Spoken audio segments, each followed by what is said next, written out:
Hola, hola, mi nombre es Javier Alejandro Riveros Valencia, estudiante de Ingeniería Mecatrónica en el Instituto Politécnico Nacional en la UPITA. En esta ocasión traigo la solución del examen extraordinario del curso de simulación electrónica y diseño de circuitos impresos impartido por el profesor Salinas Reyes Víctor.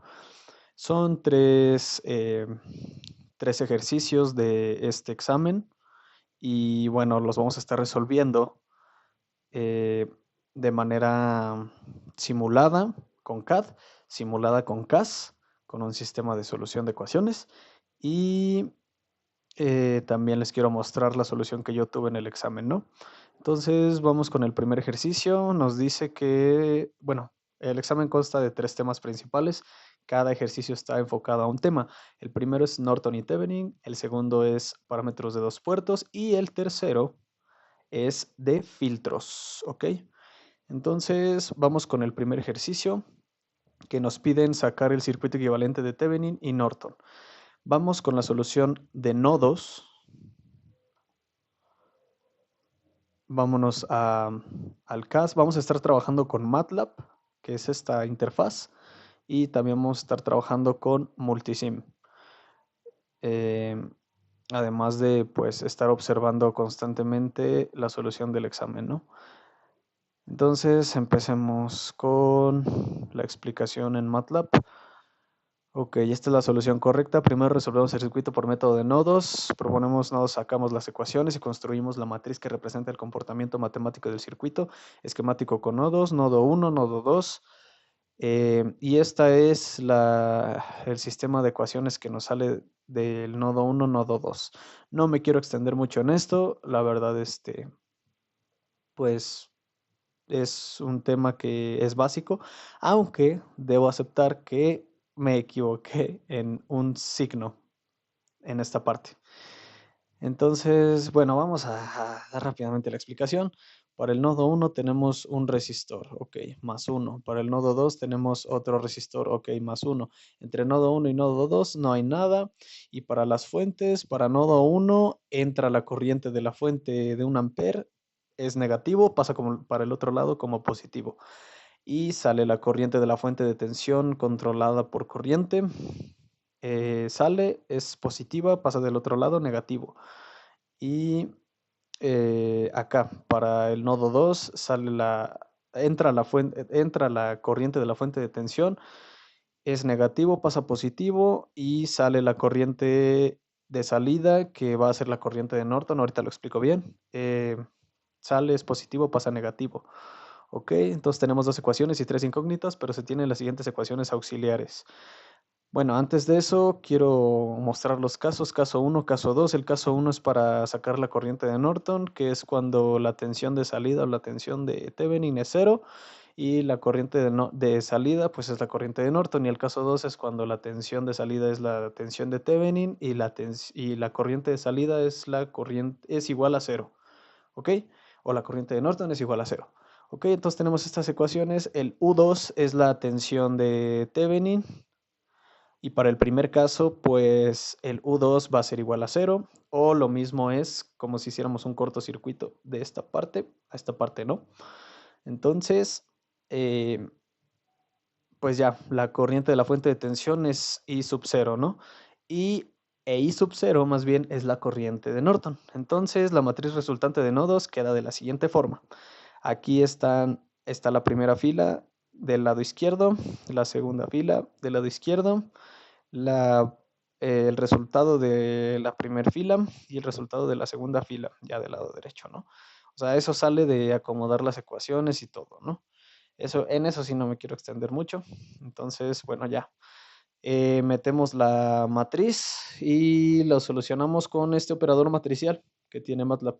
Entonces, con la matriz caso 1 resistores y matriz caso 1 fuentes, hacemos la solución del sistema de ecuaciones eh, y nos arroja lo siguiente.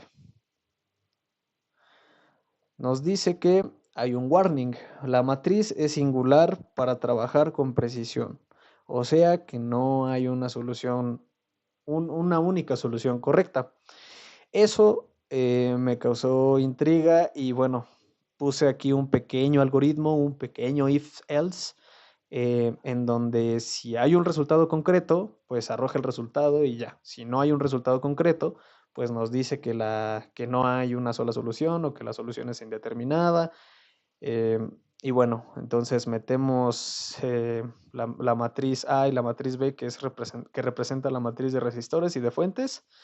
Solucionamos, aquí ya solucionamos no con el operador matricial, porque dará una advertencia, sino con el inf A, ¿no? Entonces, pues ya, aquí hacemos varias cosas de MATLAB, propias de MATLAB, y bueno, si, si el resultado es indeterminado, ya lo dice acá, y pues justamente ya habíamos corrido el programa y dice, resultado de análisis de Norton, estado, sistema compatible indeterminado, infinitas soluciones. Nota, la solución mostrada es una de las infinitas posibles y pone esta solución, pero en realidad, pues, como bien dice, es una de de las infinitas posibles. La matriz es singular, o sea, su determinante es cero. Para el caso 2, pues después de hacer todo el rollo que ya les platiqué ahorita, pero ahora haciendo el caso 2, o sea, la tensión de salida es igual a la tensión de Thevenin y la corriente de salida es igual a cero, que es esta parte de acá, pues resulta ser que nos sale la misma matriz para resistores y la misma matriz de fuentes. ¿Ok? En esto sí quiero hacer un poquito hincapié, más que nada, para ver cómo es que sale. ¿Ok? Entonces, pues ya, sabemos que la corriente de la fuente de voltaje, eh, cuando hacemos aquí circuito abierto, la corriente va a pasar por esta resistencia nada más, no puede pasar para acá, como anteriormente pasaba que era un solo cable. Ah, bueno, sí, quiero recordar que es indeterminada porque pues sí tiene sentido, o sea, cuando hacemos aquí un corto, pues la corriente simplemente pasa por aquí, por acá y se regresa a la Tierra, entonces es un corto, esta cosa se quema, explota, es un corto. ¿Por qué? Porque pues ni siquiera la corriente pasa por esta resistencia para que controle esta fuente, o sea, esta fuente queda en cero, lo que es equivalente a un corto, a un circuito cerrado. Entonces, ajá, por eso es así. Entonces, cuando abrimos el circuito, aquí tenemos la corriente, en esta resistencia tenemos, ya hablando de la tensión de Thevenin, cuando abrimos el circuito, valga la redundancia, tenemos la resistencia de la fuente, que es esta de aquí. Entonces, en nuestra matriz principal, podemos decir que la corriente de la fuente de tensión es la corriente en este resistor. Pero este resistor, como vale 1, pues tiene la misma corriente y la misma tensión, o sea, en volts y amperes, obviamente, pero el valor absoluto es el mismo. Entonces, pues esta parte de aquí, IFV se convierte en U2. ¿Eso qué provoca? U2 acá es 0, U1 es 1, U2 acá es 1, U1 es 0. Entonces, tenemos la misma matriz, ¿no? De todo esto. Pasamos U2, este ya es U2 hacia acá, entonces ya es 1, U2, 1. Y acá pasamos, como este es 0, por el caso 2, este se va a pasar de este lado, es menos 1, entonces U1 menos, más bien U2 por 1 menos U2 por 1, que es porque pasamos hacia acá, pues da 0. Entonces, esta parte de acá es 0, 0 igual a 0, porque acuérdense que este es 0. Entonces, para el caso 2, tenemos exactamente la misma matriz de resistores y de fuentes. Ya ni siquiera lo metí al algoritmo porque ya sabemos qué resultado nos va a dar. Ahora bien, vamos a ver este resultado en el CAD de una vez, para comprobar que efectivamente sí da eso. Tenemos la polaridad adecuada, los resistores adecuados, la fuente de corriente independiente y vamos a correr la simulación. ¿Qué está pasando? Hay un error en la simulación. ¿Te gustaría ver al asistente para resolver el problema automáticamente? Le vamos a decir que no. Y entonces aquí comprobamos que cuando el circuito está abierto, este nodo es indeterminado, o sea, no hay una solución para este circuito. Ahora vamos a cerrar el circuito. Vamos a cerrar el circuito. ¿Ok? Uy, no. Esto no.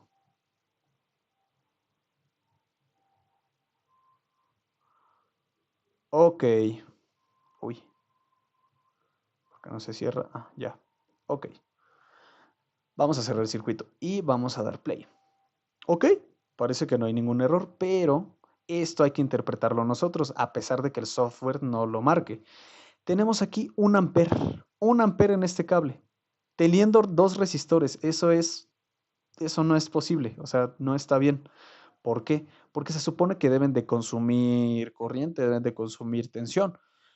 ¿Qué está pasando entonces? Ah, bueno, como bien lo comentábamos al inicio, la corriente se está yendo directamente por este cable y se va a tierra. ¿Eso qué provoca? Eso es un corto, eso no es posible. A pesar de que nos da 1 ampere, aquí está haciendo un corto y no lo marca el software como hace rato, no lo marca, pero es un corto, ¿vale? Entonces nada más para que quedara bien claro. Ok, entonces les quiero mostrar la solución que yo tuve y que evidentemente está mal, pero quiero justificar por qué lo tuve mal. Ok, yo lo hice, o bueno, vamos a mostrar mi error con mallas. A ver, esta parte de acá. Ah, sí, vamos a mostrarlo. Ok, y aquí se van a dar cuenta de mi error, ¿vale? Entonces, tenemos aquí malla 1, malla 2, malla 3, como ya habíamos mostrado hace rato, acá está malla 1, malla 2, malla 3. En la malla 1 tenemos 1, en la malla 2 tenemos 2 resistores, en malla 3 tenemos 1. Malla 1 y malla 2 van en sentido contrario, es 1, es menos 1, perdón, malla 2 y malla 3 van en sentido contrario, es menos 1, y entre malla 1 y malla 3 no hay nada.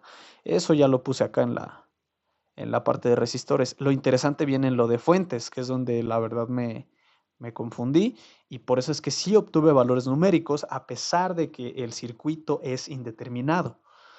¿Qué está pasando? Bueno, para la fuente de corriente, su tensión en la fuente de corriente, vamos a ver. Acá yo tengo -1. ¿Por qué tengo -1? Ok. Va entrando, la corriente entra en el positivo. Para mí, cuando la corriente entra en el positivo, es, eh, es bueno, yo la tomo como si fuera una tensión negativa y pasa del otro lado, tensión positiva, perdón, y pasa del otro lado como negativa. Entonces aquí está, menos VFC, hasta ahí todo bien. Aquí fue donde cometí el error. Lo mismo, va entrando en el positivo, es positivo, pasa del otro lado, negativo, pero yo qué hice, la pasé como positivo. Y pues el valor de la fuente de tensión dependiente, pues es 2 veces la corriente en X. Y pues ya, aquí fue ya donde ya la calabacé. Y lo mismo me pasó con la tensión de Thevenin, que en esto no había mucho problema, solamente es cambiar la polaridad, pero la que sí tuvo un gran impacto en el resultado fue esta de aquí. Entonces, bueno, ya, entra por el más, es más, y pasa del otro lado como menos. Entonces aquí hubo una discrepancia porque no seguí la regla, pero bueno, acomodando ecuaciones auxiliares, eh, pues ya nos sale esta matriz y hacemos el 3 por 3. O sea, ya con esta acomodamos las ecuaciones auxiliares, esta parte de acá se hace de esta forma, o sea, los coeficientes quedan así y los coeficientes de acá quedan así. Entonces, vamos a ver que con el mismo algoritmo que hicimos hace rato, es este resultado, pero vamos a correrlo para que puedan observar bien. Resultado de análisis de Thevenin, mi solución, ¿ok? Estado sistema compatible, indeterminado, infinitas soluciones. La solución mostrada, ¿es estado compatible, indeterminado? No, esto no. Aquí creo que me equivoqué en el if. Pero bueno, la solución mostrada es una de las infinitas soluciones posibles. No, no, no, esto está mal. Ok, el algoritmito ahí tiene algo mal, pero la solución aproximada es esta.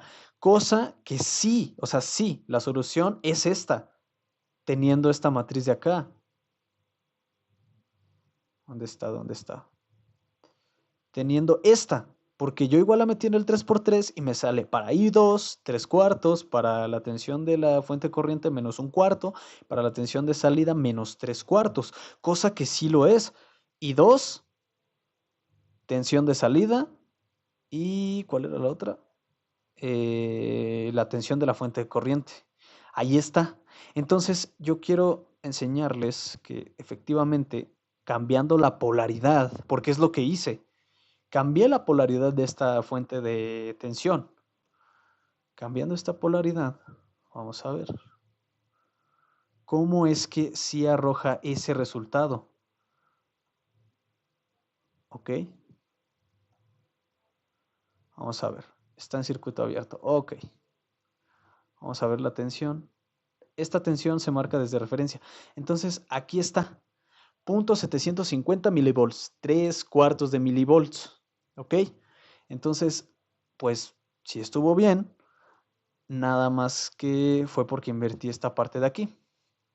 Y ahora vamos a ver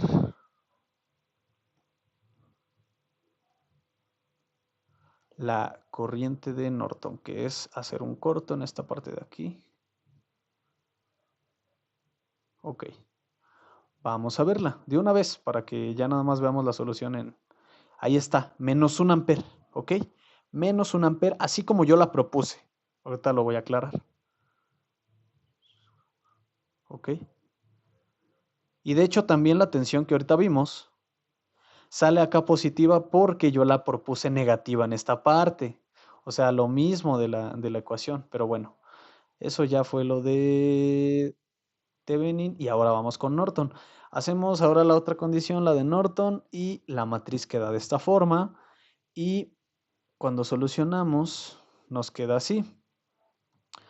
Eh, esta sería I2, el primer elemento I2, el segundo elemento I sub 0 y el tercer elemento es básicamente 0 y es la tensión de la fuente de corriente. Eso con la polaridad invertida, como bien comenté. Entonces, pues aquí está. Como yo la propuse así en la solución, ¿ok? Como yo la propuse así, entonces la corriente de Norton debe de ser -1, que es aquí donde lo comento. Acá.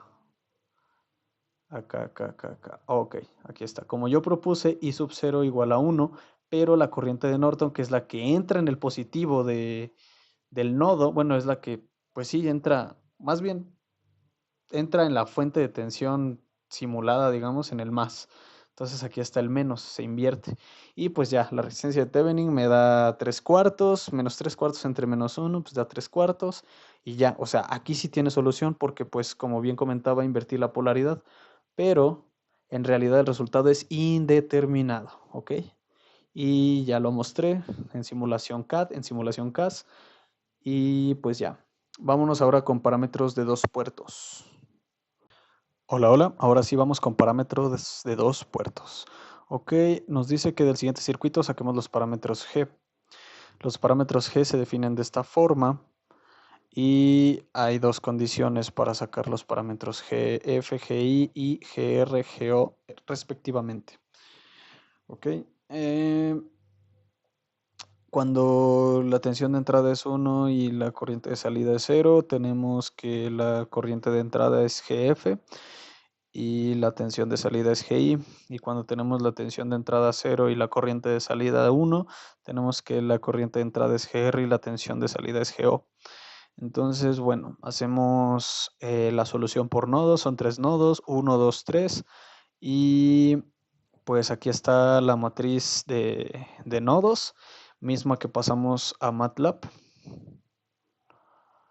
Acá está, bueno, aquí está el circuito en Multisim, ahorita vamos a ver la simulación también. Ya obtuvimos las ecuaciones que representan al circuito. Aquí ya se sustituyen variables, como que el nodo 1 es BI, el nodo 3 es BO. Y ok, aquí queda la matriz final, M.F, matriz final. Los parámetros G se definen de la siguiente forma, ahí están los casos y la matriz para el primer caso, ok. Ya cuando evaluamos el primer caso, la matriz nos queda de esta forma, ¿no? Y pues ya, tomamos el mismo algoritmito,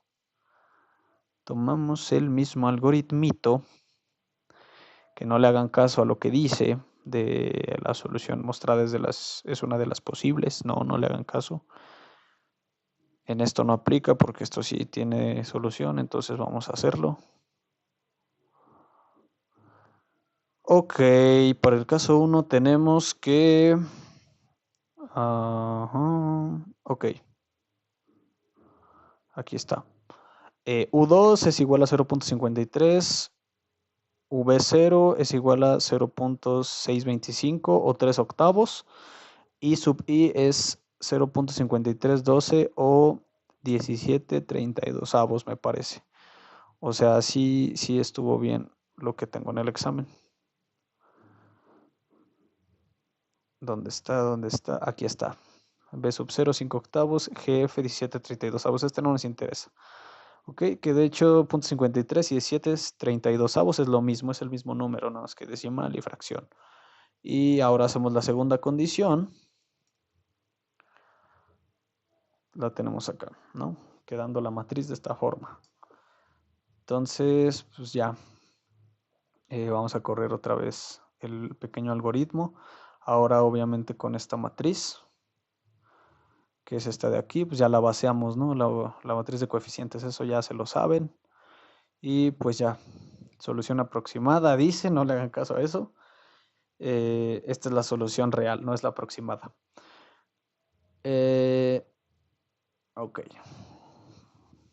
U2 para la segunda condición es 0.37. V0, 0.5 y la corriente de entrada menos 1 octavo. Digo 3 octavos, perdón, menos 3 octavos. Entonces vamos a corroborarlo en simulación CAD. Vamos a corroborarlo. Ok. Es este circuito. Ok, el siguiente va a ser de filtros, pero este es el de 2 puertos. Ok, vamos con la primera, bueno, así como está. Así como está. Quedamos que es la primera condición.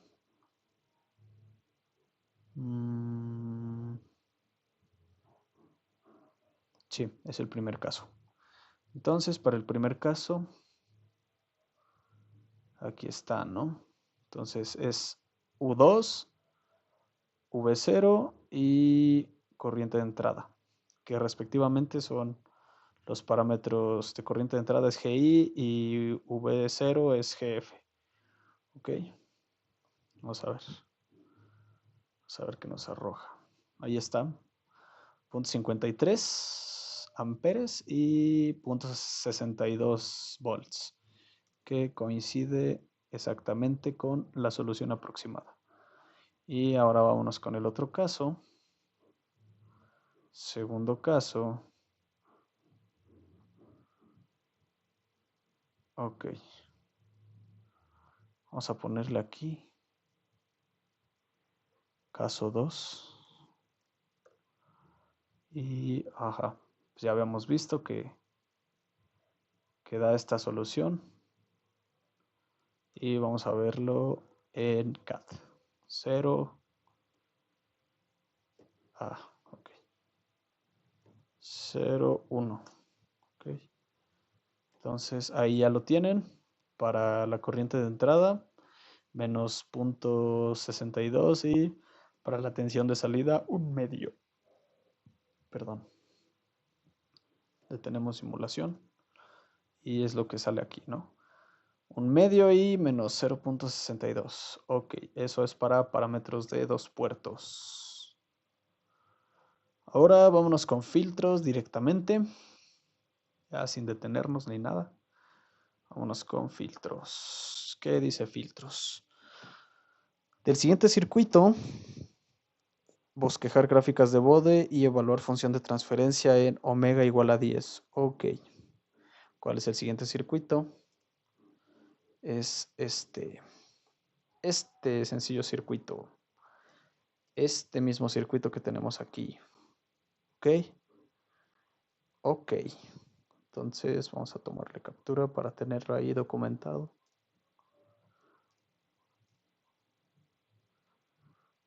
Ok.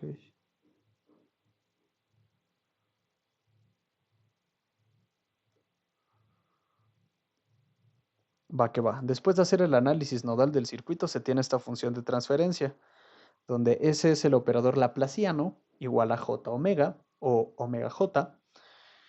Eso lo desarrollé en esta parte, lo voy a explicar. Ok, tenemos la tensión de la impedancia capacitiva, que es esta ecuación, por nodos, ¿no? Que es este de aquí. Es un divisor de tensión. Entonces nos interesa nada más esta. Hacemos el divisor por V sub I, o la tensión de entrada, o la señal de entrada, como lo quieran ver. Y la impedancia resistiva es esta de acá, que es el otro divisor. Hacemos la suma, que eso sería la tensión de entrada. Y entonces esa tensión de entrada la dividimos entre la tensión de salida, que solamente es el divisor de la impedancia resistiva. Lo hacemos acá, en esta parte, y nos da este resultado, que ya acomodándolo, como hace rato dijimos, nos da esta función de transferencia. Aquí rápidamente voy a explicar, para el caso 1, bueno, también lo hago en MATLAB, pero aquí lo quiero explicar. El caso 1 es cuando si omega tiende a infinito, nos debe de dar 1. Y el caso 2, si omega tiende a infinito, nos debe de dar 0 para que sea pasa altas. Viendo la función de transferencia, cuando tenemos un número muy grande, o sea, yo lo veo de esta forma, un número muy grande aquí abajo y un número muy grande aquí arriba, pues simplemente este 1 se ignora. Entonces tenemos un número muy grande entre ese mismo número muy grande, pues nos da resultado 1. Entonces es pasa altas. Y para el caso 2, si tenemos una omega igual a 0, tenemos 0 aquí arriba, 0 aquí abajo, y con este 1, pues es 0. O sea, 0 de arriba entre 1, pues es 0. Entonces es un pasaltas, ¿no? Eh, referencia para graficar. Ah, ok, sí, la frecuencia de corte es muy importante.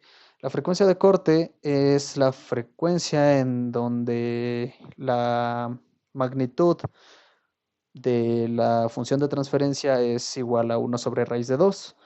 Eso lo hago acá, sacamos la magnitud de la función de transferencia e igualamos a 1 sobre raíz de 2 para despejar la omega y sacar la frecuencia de corte. Y bueno, aquí hacemos todo el proceso, sustituimos, bueno, aquí ya está, ¿no? Entonces la frecuencia de corte es 1 sobre RC, ¿no? Igual a 2 pi FC, ¿no? Ya en términos de hercios y no de radianes sobre segundos, pues ya. Y entonces la frecuencia de corte nos sale que es 26.52 milihercios, ¿ok? Hasta esta parte, vamos a checarlo en MATLAB. Ok, aquí hice algunas cositas aquí en MATLAB. Y ok, vamos a correr. Análisis de frecuencia nos dice que la magnitud en 0 es 0, magnitud en infinito es 1. La conclusión es un filtro pasa altas, bloquea bajas, deja pasar altas. Y la frecuencia de corte es 1 sobre RC o CR. Y la frecuencia de corte angular. Y la frecuencia de corte en Hz es 1 sobre 2 pi RC o 2 CRP, como bien aquí lo pone. Y ya, ok. Entonces, pues ya. Tenemos acá la evaluación de los puntos críticos. Bueno, esto lo hago más para las gráficas, pero bueno. Frecuencia de corte, aquí está. La magnitud en la frecuencia de corte. La fase en la frecuencia de corte. Y también, como nos dice el inciso B, qué pasa cuando evaluamos omega igual a 10. Tenemos esta frecuencia, tenemos esta magnitud y tenemos este desfase, ¿no? Eh, y bueno, vamos a observarlo acá en el examen. Para la fase, vamos a hacer un pequeño recordatorio con el libro de Nilsson de circuitos eléctricos. ¿Qué nos dice? A continuación, la segunda es la ecuación correspondiente al ángulo de fase de dicha función. Esta función, pues, es muy parecida a la que tenemos nosotros para pasaltas. De hecho, esto representa un pasaltas, ¿no? Entonces, aquí está. Y podemos observar que el pasaltas se comporta así. Y bueno, la magnitud del pasaltas es esta y la fase es de 90 a 0. Entonces, aquí en el examen, yo no consideré estos 90 y este signo negativo de la tangente, cosa que me dio una gráfica un poco diferente para el ángulo. Para la magnitud sí lo tengo bien y para el ángulo pues yo empecé en 0 y terminé en 90 o en pi medios. Esto me pasó porque pues nada más tomé esta ecuación, me acordé de esta ecuación porque no nos dejaron sacar formulario, me acordé de esta ecuación que es ves el denominador de la función de transferencia y le haces tangente inversa al cociente de su parte imaginaria entre su parte real. Entonces, pues ya, le haces tangente inversa para sacar el ángulo y pues el ángulo te sale en radianes, que me salió, por ejemplo, para la frecuencia de corte, eh, me salió 45 grados y para una frecuencia igual a cero, pues tangente de cero es cero. Y para 10 omega, 10 veces la frecuencia de corte, me fui a una década, pues es casi 90 grados, ¿no? Entonces, que prácticamente, pues eso te lo dice igual acá el MATLAB. eh, Cuando tienes 10 veces omega igual a 10, pues tienes punto 9, ¿no? O sea, no es igual, 10 veces omega no es lo mismo que omega igual a 10, yo lo sé, pero pues ya nos estamos acercando a, a eliminación de banda, ¿no? En esta parte de acá. Entonces, ajá, nada más quería comentar eso, que pues tuve ese pequeño error porque no tuvimos formulario, entonces la verdad ya no me acordé. Y bueno, acá también ya evalúo lo que es la función de transferencia en frecuencia omega igual a 10, lo evalúo y me sale 1. Pues que sí, tiene sentido, pues está muy, muy lejano de la frecuencia de corte y como es un pasaaltas, pues la magnitud de la función de transferencia te va a dar 1. Y pues lo hacemos en decibelios y pues tenemos una atenuación de menos 1.2 por 10 a la menos 3 decibelios, menos 1.2 milidecibelios. Entonces, ok, vamos a hacer las gráficas. Hice una gráfica logarítmica, que es esta, y también hice una gráfica lineal, que es esta, tanto para la magnitud y fase, ok. Entonces, después de hacer todo este algoritmito, todo este, pues ya, corremos de nuevo y obtenemos estas dos gráficas, ¿no? En donde pues se marca muy bien la frecuencia de corte y en donde pues para corte tenemos punto 707 en la escala lineal. Esta es una gráfica semilogarítmica, ya que aquí es lineal y esta parte de acá es logarítmica, donde frecuencia de corte pues aquí se aprecia que son los 25 milihercios, perdón. Y pues para la frecuencia de corte aquí se aprecia que es casi 45 grados también. Entonces, pues bueno, aquí está en la tabla, ¿no? Explícito. Y pues lo mismo, pero para escala totalmente lineal. Pues acá están los milihercios. Ya igual, cuando omega es igual a 10, se aprecia que casi es 1, ¿no? Entonces, ahí está. Y lo mismo para fase, ¿no? Estamos en 90, casi 90. Bajamos, bajamos. En frecuencia de corte estamos en 45 y así nos vamos hasta 0, ¿no? Que es prácticamente lo que tenemos en omega igual a 10. Y bueno, de mi parte sería todo. Muchas gracias por su atención. Espero que haya quedado claro. Vámonos ya se me estaba olvidando, vámonos al multisim para terminar de hacer la simulación en CAD también. Para esta parte vamos a hacer un análisis de AC. Yo le dije que empezara en una milésima de hertz hasta 10 hertz, ¿no? Porque pues, no tenemos mucho rango para estar observando lo que es pues dónde es la de corte y fase y todo eso, ¿no? Número de puntos por década, 1000, y vamos a decirlo en decibelios para observar la atenuación y todo eso, ¿no? Entonces, ok, la salida. Aquí yo hice, bueno, me gustó hacer la comparación de un pasaltas y un pasabajas. De hecho, acá lo tengo. Acá está el pasa altas y acá está el pasa bajas. Si pueden ver, aquí tiene el signo, bueno, el número 5, perdón, y aquí tiene el número 7, que van a ser la salida de este análisis, es el 5 y el 7, ¿no? Donde el 5 es el pasaltas y el 7 es el pasabajas. Vamos a hacer el análisis con las condiciones que ya pusimos. Como pueden ver, el circuito es el mismo del examen, entonces vamos a ver, ¿no? La parte roja es el pasaaltas. Aquí se ve el ángulo de 90 hasta 0. Y aquí se ve el comportamiento de, tenemos menos 30 decibelios casi, menos de menos 20. Y pues observamos que ahí empieza el 0. Vamos a ver los cursores. Vamos a poner el Y2 en menos 3 para observar que aproximadamente aquí en Y2, que es el cursor 2 para menos 3, bueno, casi menos 3, tenemos, ¿dónde está? 26 milihercios, ¿no? Entonces, pues prácticamente son 25.5, o sea, lo que se comenta que hay una atenuación de menos 3 decibelios en la frecuencia de corte es aproximado, no exactamente. Entonces, pues ya, o sea, aquí podemos ver que si queremos exactamente la frecuencia de corte, bueno, casi 25.4 milihercios, perdón. Ay, cómo me equivoco con hercios y henries. X2 es la X de este cursor 2 y pues tenemos aquí y el Y2 tenemos menos 2.83, ¿no? De atenuación en decibelios. Ya si nos vamos más acá, pues ya tenemos prácticamente, ¿cuánto?